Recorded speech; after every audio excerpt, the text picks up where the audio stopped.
아멘. 할렐루야. 아멘. 오늘도 하나님이 주시는 말씀으로 저와 여러분들의 영이 강건해지고 주님과 한 걸음 더 가까워지는 은혜가 임하기를 주님의 이름으로 축복합니다. 아멘. 150명이 달하는 회중들이 리듬을 맞추어 열정적으로 노래를 불렀습니다. 어떤 사람들은 손을 들고 찬양하고, 또 어떤 사람들은 누가 더 크게 노래 부르나 경쟁하듯이 자신의 목소리를 높여서 찬양을 했습니다. 여러 사람들이 서로 끌어안는 모습도 눈에 띄고요. 회중을 둘러보았더니 다 낡은 옷들을 대충 걸친 남자들 뿐이었습니다.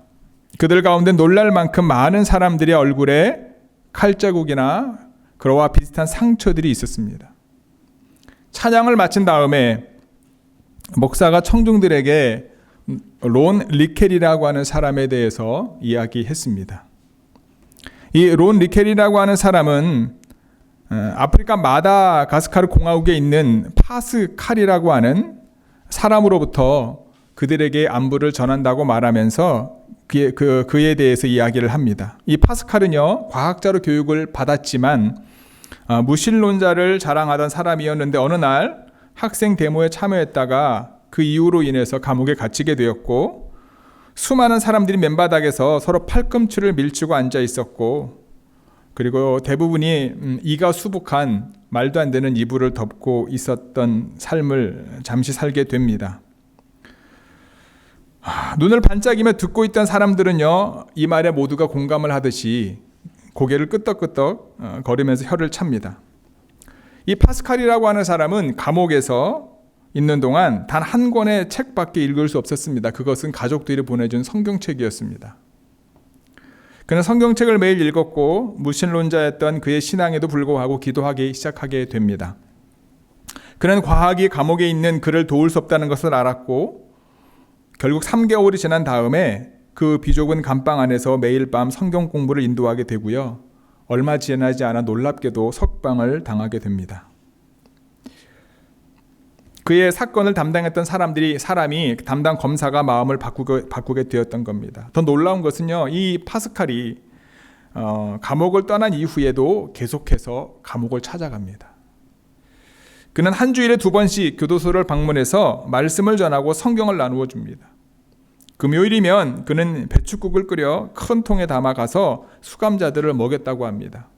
본인이 있는 동안 그 안에 있던 사람들이 얼마나 영양 부족으로 죽어가는지, 또 많은 사람들, 그 안에 있던 많은 사람들이 먹을 것이 없어서 음식을 훔치다가 그곳에 왔기 때문에 그런 마음을 가지고 그들을 섬겼습니다. 이 파스칼은 감옥 안에서 생활하는 사람들에게 그리스도께서 가지고 올 수 있는 변화가 어떤 것인지 자신의 삶을 통해서 보여주게 됩니다. 하나님께서 자기가 그곳에 다시 가기를 원하신다고 믿었고, 다시 가서 구역질나고 비좁은 감방 안에서 그가 발견한 하나님의 사랑을 그들에게 전하기를 원하신 것도 이 사람은 알게 되었던 겁니다. 그 회중 가운데, 그 이야기를 듣고 있는 회중 가운데 몇몇이 일어나 자신의 간증을 바로 합니다. 사람들이 나를 위험하다고 쇠사슬을 꽁꽁 붙여놨었습니다. 하지만 내 몸이 어떻게 이와 같은 몸을 가지고 예배드리러 나왔는지 아시나요? 라고 묻습니다. 난 사실 여기 들어왔을 때 탈출할 구멍을 찾으려고 애를 썼었습니다. 하지만 나는 탈출할 구멍 대신 예수님 안에서 진짜 탈출을 한 겁니다. 진짜 자유를 찾았습니다. 또한 제수가 절뚝거리며 나옵니다. 아르헨티나 감옥에 있었던 총기 사고 때문에 다리 한쪽을 잃었던 사람인데요, 대부분의 내장을 잘라내었다고 합니다. 1985년에 그리스도인이 되었다고 말하면서 한 사람을 가리켜요. 그리고 그 사람을 가리키면서 저 사람이 내 동생을 죽인 살인범입니다. 그리고 이렇게 말합니다. 예수님을 믿기 전이었다면 나는 저 사람을 죽일 수도 있었습니다. 하지만 이제 그리스도께서 내 안에 계시니 나는 그를 용서할 수 있습니다. 이제 나는 이 감옥에서 다른 사람에게 복음을 전해야 한다는 것을 알고 있습니다. 그리고 그것이 세상에서 백만장자가 되는 일보다 훨씬 더 중요한 일입니다. 형기를 마치려면 아직도 34년이 더 있어야 되는데 그 기간만큼 나는 복음 사역을 위해 충분한 시간이 있는 셈이다 라고 생각합니다. 예배는 계속되었고요. 열기는 갈수록 뜨거워졌습니다. 서로 부둥켜 안고 울기도 하고 같이 기도도 하는 상황이 벌어지게 됩니다. 대충 짐작은 가셨겠지만 이 일이 일어났던 곳은 감옥 아닙니다. 칠레에서 가장 큰 감옥 안에서 있었던 일입니다. 목사가 소개한 론 니켈이라고 하는 사람은 국제교도소 선교회를 통해 교정 선교를 섬겼던 인물입니다. 이 내용이 들어가 있는 책은요, 여러분 들어보셨는지 모르겠지만 필립 얀시라고 하는 사람이 쓴 책 중에 제목이 이거예요. 뜻밖의 장소에서 만난 하나님. 이라고 하는 제목의 책에 담겨 있는 내용입니다. 오늘 본문에서 하나님께서는요, 모세가 상상하지 못했던 뜻밖의 장소에 나타나셨습니다. 그는 믿음이 좋은 가정에서 태어났습니다. 하지만 그가 선택할 수 있었던 것은 아니었지만 시대를 잘못 타고나는 바람에 태어나자마자 죽을 수밖에 없는 운명에 처해 있었습니다. 다행히 그의 부모가 몰래 3개월 동안 키우기는 했지만 더 이상 어쩔 수 없어 갈대 상자에 3개월 된 모세를 두고 나일강에 떠내려 보냅니다.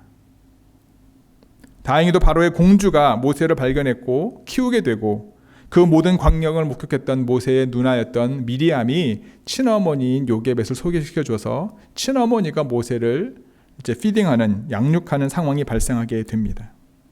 모세 자신은 기억하지 못하겠지만 비록 부모에 의해 버려졌던 모세였지만 바로의 공주의 아들로 자랐고 친어머니를 통해 양육을 받게 되었던 겁니다. 신부는 바로의 손주였지만 이스라엘 제사장의 아내였던 요게벳으로부터 신앙교육을 받았고요. 이스라엘 사람으로 민족교육을 받았던 것으로 우리는 이해할 수 있습니다. 비록 애굽의 왕의 손자로 궁중에서 자랐지만 자신은 이스라엘 민족이라고 하는 사실을 기억하고 있었던 모세는 애굽 사람들로부터 핍박을 받고 있었던 이스라엘 사람들을 구해주려다가 애굽 사람을 죽이게 됩니다. 이스라엘 사람들은 이 모세를 보호해주기보다 오히려 소문을 내게 되죠. 결국 광야로 도망가게 됩니다. 미디안 광야에서 루엘, 리드라고 불리는 사람을 만나게 되고 그곳에 정착하게 되고 그분의 딸과 결혼하면서 목자로서의 삶을 살게 됩니다. 바로의 공주의 아들로 40년을 살았던 모세는 이제 광야의 한 목자의 사위로 40년을 살게 됩니다. 우리가 생각하고 이해할 수 있는 곳에서 예를 들면 기도 가운데 또는 예배 가운데 하나님께서 우리에게 말씀하시면 참 좋겠는데 여러분들의 삶을 돌아보면 어떻습니까? 하나님의 은혜가 충만할 때 하나님이 말씀하시는 경우가 많나요? 그렇지 않을 때가 많나요? 모세가 바로의 손자였을 때 정치적인 힘을 키워서 이스라엘 백성들이 핍박을 받지 않도록 할 수 있었을 것입니다. 그때 하나님께서 모세에게 나타나셔서 바로의 왕의 신임을 받을 수 있는 방법을 가르쳐 줄 수도 있었을 겁니다. 바로의 마음을 또는 그 바로 애굽을 통치하는 지도자들의 마음을 바꾸실 수 있는 능력을 하나님은 갖고 계시는 분이셨을 겁니다. 하지만 살인자이자 도망자로 쫓겨난 후에 그것도 광야에서 목자의 사위로 40년 동안 살아간 이후에야 아무런 힘이 없을 때 하나님께서는 모세에게 나타났다라는 겁니다. 그래서 오늘 본문은요, 제목을 제가 이렇게 잡았습니다. 왜 하필 떨기나무 가운데서 라고 하는 제목으로 바로의 손자가 아닌 광야의 목자의 사위였던 모세에게 나타나셨던 하나님을 통해 우리를 향하신, 저와 여러분들을 향하신 하나님의 뜻을 깨닫고 결단하는 시간 되기를 바랍니다. 아멘. 첫 번째는요, 떨기나무는 하나님께서 만나주시는 장소입니다. 1절, 2절 함께 읽겠습니다. 시작. 모세가 그의 장인 미디안 제사장 이드로의 양떼를 치더니 그 떼를 광야 서쪽으로 인도하여 여호와의 사자가 떨기나무 가운데로부터 나오는 불꽃 안에서 그에게 나타나시니라. 그가 보니 떨기나무에 불이 붙었으나 그 떨기나무가 사라지지 아니하는지라. 아멘. 모세는 장인의 양떼를 치고 있었습니다. 목자로서의 일상을 살고 있었습니다. 그 떼를 광야 서쪽으로 인도했습니다. 성경은 뭐라고 이야기하냐면 하나님의 산 호렙이라고 이야기합니다. 하나님의 산 호렙으로 양떼를 인도합니다. 여러분, 호렙이 하나님의 산이 된 이유가 뭘까요? 이스라엘 사람들만 하나님의 산이라고 부르겠죠. 그 동네 사는 사람들은 하나님의 산이라고 안 부르겠죠. 호렙산이라고 부르겠죠. 하나님이 그곳에 사셨기 때문에 그곳이 호렙산이 되었을까요? 모세 이전의 믿음의 사람들, 아브라함, 이삭, 야곱, 창세기에 나와 있는 수많은 믿음의 선배들, 그분들에게 하나님께서 주로 나타나셨던 산이 호렙산이었기 때문에, 신의 산이었기 때문에 아마 이스라엘 백성들은 호렙산 하나님의 산이라고 불리지 않았을까. 아까도 말씀을 드렸던 것처럼 모세는 애굽에서 40년 동안 바로의 공주의 아들로 자랐습니다. 믿음이 좋은 요게벳으로부터 신앙교육과 민족교육을 받기는 했지만 그는 애굽의 왕손으로서 모든 최고의 교육과 혜택을 받고 자랐습니다. 하지만 애굽 사람을 죽인 모세는 광야로 도망 나와서 40년 동안 광야의 목자로서 삶을 살게 되었던 거죠. 왕손으로서의 삶의 때를 다 씻겨내고 평민으로서 삶에 익숙해져 있을 때 하나님께서는 모세에게 나타나셨던 겁니다. 여호와의 사자가 떨기나무 가운데로부터 나오는 불꽃 안에서 모세에게 나타났습니다. 떨기나무에 불이 붙었지만 나무는 타지 않았습니다.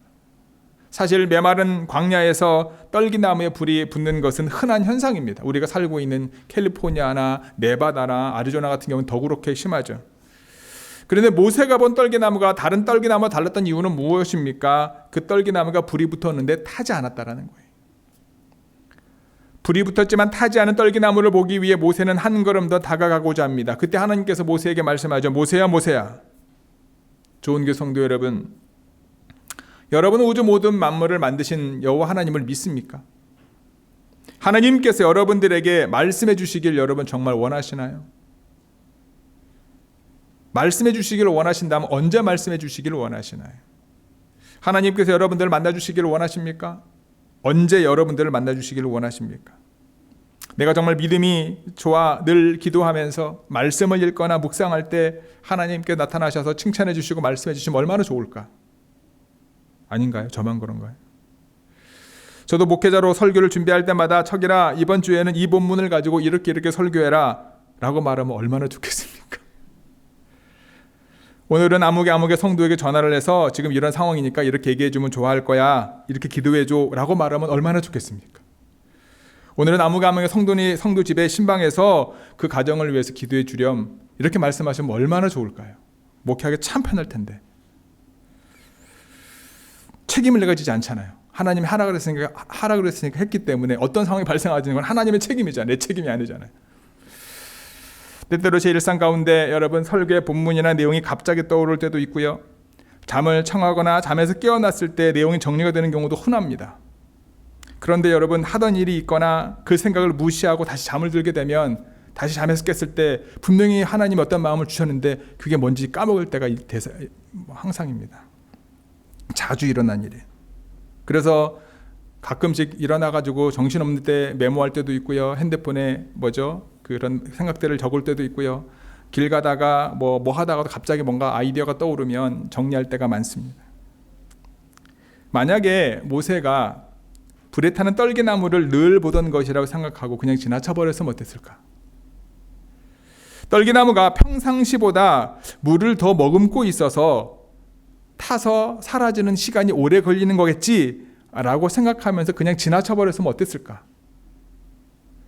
타는 떨기나무는 모세가 바로의 공주의 왕자로 있을 때 자신의 의분으로 이스라엘 민족을 구하고자 했던 모습으로 해석하시는 분들도 있습니다. 그리고 타지 않은 떨기나무는 고갈되지 않는 하나님께서 주시는 힘으로 이스라엘 민족을 구원하시는 모습으로 해석하시는 분들도 있어요. 자신의 의가 제로가 될 때까지 기다리셨다가 하나님께서 주시는 능력으로 하나님의 일을 감당할 수 있게 한다라고 하는 의미입니다. 미디안 광야 근처 하나님의 산 호렙산에 있었던 떨기나무, 수많은 떨기나무 가운데 여호와의 사자가 불꽃으로 임했습니다. 그 불꽃으로 떨기나무는 타지 않았습니다.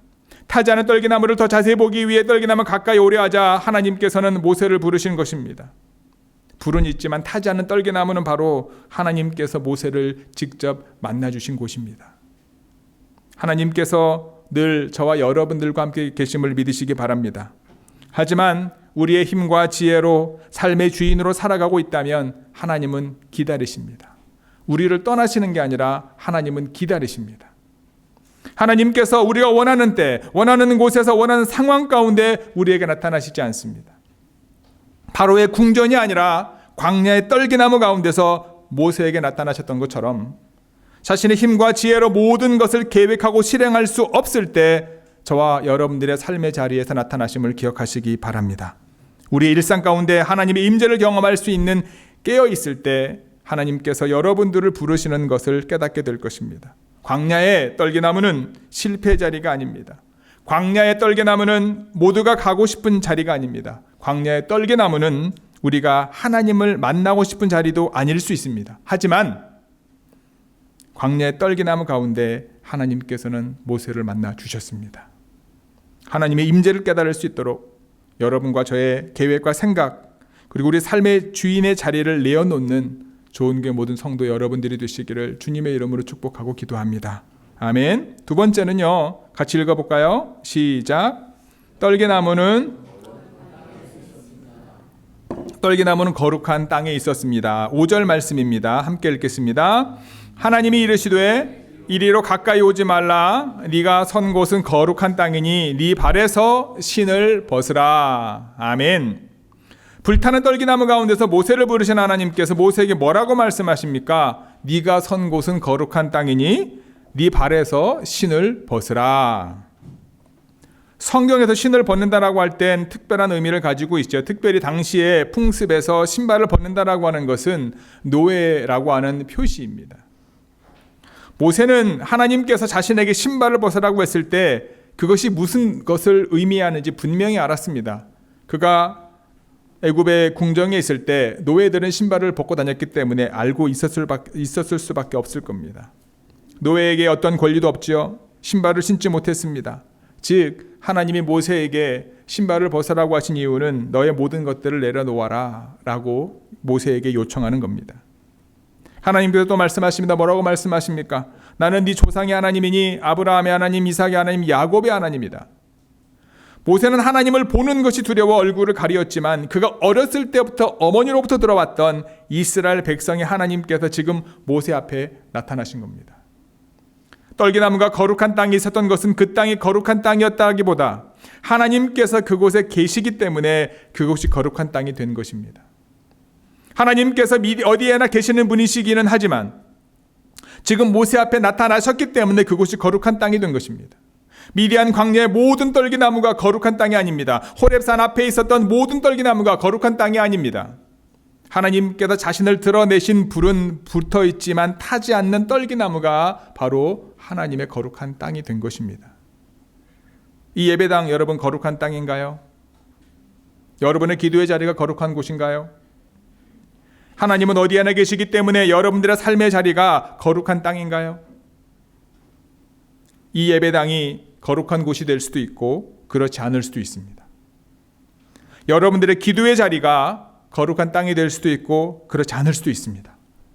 여러분들의 삶의 자리가 거룩한 땅이 아닐 수도 있지만 반대로 거룩한 땅일 수도 있습니다. 하나님께서 자신을 드러내시고 그분이 여러분들을 부르시는 음성이 들려질 때 그곳이 바로 거룩한 땅이 된다라고 하는 사실을 기억하는 저와 여러분 모두가 되기를 주님의 이름으로 축복합니다. 미디안 광야 그리고 호렙산의 수많은 떨기나무 가운데서 지금 모세 앞에 있는 떨기나무가 거룩한 땅이 된 이유 바로 하나님께서 그곳에서 나타나셨고 하나님께서 모세를 부르시는 부르심을 모세가 들을 수 있었기 때문입니다. 그리고 자신의 신을 벗었기 때문입니다. 좋은 교회 성도 여러분, 나도 거룩하니 너희도 거룩하라. 우리는 하나님의 거룩한 백성으로 부르심을 받았음을 기억하시기 바랍니다. 하지만 우리의 거룩함은 우리 자신에게서 나오는 것이 아닙니다. 우리의 거룩함이 하나님께 드려진 수많은 제사, 즉 예배를 통해 나오는 것도 아닙니다. 우리의 거룩함은 전적으로 예수님의 보혈의 공로를 통해 얻을 수 있음을 기억하시기 바랍니다. 하나님께서 우리를 부르시고 그곳에서 우리가 신고 있는 신을 벗을 때, 우리가 의지하는 것을 버릴 때, 우리가 붙잡고 있는 것을 내려놓을 때 우리는 하나님의 거룩한 땅에 설 수 있는 하나님의 거룩한 백성이 됨을 기억하시기 바랍니다. 우리가 거룩한 땅에 서기 위해 하나님께서 우리에게 요구하시는 것은요, 바로 우리가 신고 있는 신을 벗는 것입니다. 좋은 교회 성도 여러분, 우리의 삶의 자리에서 우리와 함께 하시는 그분의 임재를 깨닫기를 바랍니다. 그분의 임재 가운데 민감하게 반응해서 그분께서 여러분들을 부르시고 그분이 하시는 말씀을 들을 수 있는 귀가 열리기를 간절히 소망합니다. 뿐만 아니라 그분께서 요청하시는 매 순간 여러분들이 벗어야 되는 신을 벗어서 여러분들의 삶의 자리가 하나님께서 역사하시는 거룩한 땅이 되는 놀라운 축복과 은혜를 경험하는 좋은교회 모든 성도 여러분 모두가 되기를 주님의 이름으로 축복합니다. 세 번째 함께 읽어볼까요? 시작. 떨기나무는 아멘. 떨기나무는 보내심을 받는 자리입니다. 받은 자리가 아니고요. 받는 자리입니다. 우리 9절 10절 함께 읽겠습니다. 시작. 이제 가라. 이스라엘 자손의 부르짖음이 내게 달하고 애굽 사람이 그들을 괴롭히는 학대도 내가 보았으니 이제 내가 너를 바로에게 보내어 너에게 내 백성 이스라엘 자손을 애굽에서 인도하여 내게 하리라. 아멘. 하나님의 말씀을 듣고 자신의 신을 벗은 모세에게 하나님께서는 자신이 보고 듣고 알게 된 것을 말씀하셨어요. 하나님께서는요, 애굽에 있는 내 백성, 하나님의 백성이 고통을 분명히 보았다라고 말씀하셨어요. 그리고 그들의 감독자로 인해서 부르짖음을 듣고 계셨을 뿐만 아니라 그들의 근심을 알고 계셨다라고 분명하게 모세에게 말씀하셨어요. 이스라엘 백성들이 애굽 북쪽인 고센 땅에 정착할 때가 70여 명이었지 않습니까? 당시 애굽의 총리가 누구였습니까? 요셉이었죠. 요셉의 영향력이 대단했기에 전혀 문제가 없었습니다. 오히려 오랜 가뭄임에도 불구하고 주변의 대부분의 나라들이 힘겨워할 때 오히려 이 요셉의 형들이었던 야곱의 형제들은 특별한 대우와 혜택을 받았던 것을 우리는 잘 알고 있습니다. 그 기간 동안 이스라엘 백성들이요, 하나님께 간구했다라고 하는 이야기는 어디에도 없습니다. 문제의 시작은 언제부터죠? 요셉을 모르는 왕이 애굽의 왕이 될 때부터입니다. 요셉이 믿고 요셉이 섬겼던 여호와 하나님을 모르던 왕이 애굽을 다스리면서부터 문제가 시작되는 거죠. 하나님께서 요셉의 초청을 받은 야곱의 꿈에 나타나셔서 야곱에게 이렇게 말씀하셔요. 나는 하나님이라 네 아버지의 하나님이니 애굽으로 내려가기를 두려워하지 말라. 내가 거기서 너로 큰 민족을 이루게 할 것이고 내가 너와 함께 애굽으로 내려가겠고 정녕 너를 인도하여 다시 올리울 것이다. 이 약속의 말씀을 듣고 주저했던 야곱이 식구 모두를 데리고 애굽으로 내려가게 되거든요.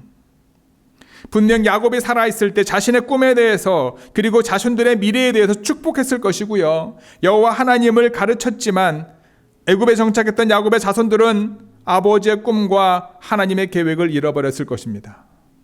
여기가 좋사오니 얼마나 살기 편합니까? 대도시인데다가 그 당시 그 지역을 주름잡고 있었기 때문에 얼마나 많은 것들이 그 안에 있었겠습니까? 여기가 좋사오니 그곳의 삶에 만족하면서 살았을 것이다라는 겁니다. 이스라엘 사람들의 고통과 근심 그리고 그들이 부르짖기 전에 하나님께서 이스라엘 백성들에게 나타나셨다면 어땠을까요? 요셉을 모르는 왕이 애굽을 다스리기 전에 하나님께서 나타나셔서 애굽에서 가나안으로 인도하실 계획을 말씀하셨다면 어땠을까요? 어땠을 것 같습니까? 광야에서 이스라엘 백성들의 삶을 보면은요, 하나님의 말씀에 콧방귀도 뀌지 않았을 겁니다. 죽었다 깨나도 애굽에서 나오지 않았을 겁니다. 하나님의 말씀을 들을 수 있는 귀를 막고 있었을 것이고요. 목이 곧은 백성으로 자신의 삶에 만족하고 그곳의 삶을 누리기 위해 최선을 다했을 것입니다. 자신들이 하나님의 백성인 것을 잊어버린 채 애굽의 백성으로 살았을 겁니다. 하나님께서는요, 약속을 잃어버리신 것이 아니라 하나님의 백성들이 하나님을 찾을 때까지 기다리셨던 겁니다. 하나님께서는 모세에게 내가 내려가서 건져내고 아름답고 광대한 땅, 젖과 꿀이 흐르는 땅으로 데려가려 하노라 라고 그분의 계획을 분명하게, 그분이 야곱과 했던 약속의 말씀을 분명하게 모세에게 다시 한번 이야기하고 있는 겁니다.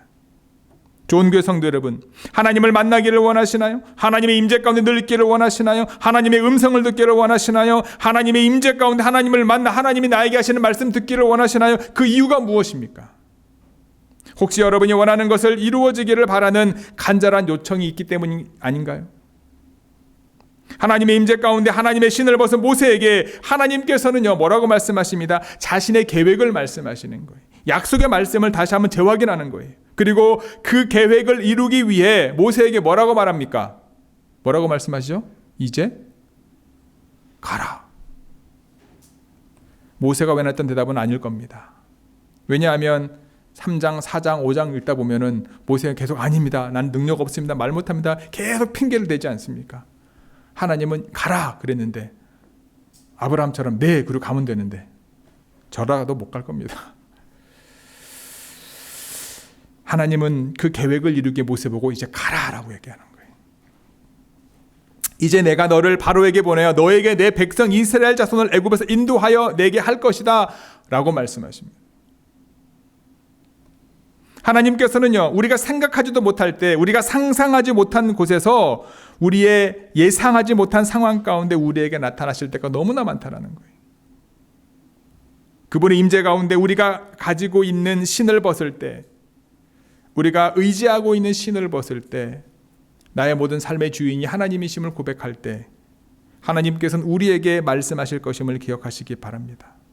하나님의 말씀은요, 예수님의 말씀과 동일합니다. 우리 마태복음 28장 18, 19, 20절 읽어볼까요?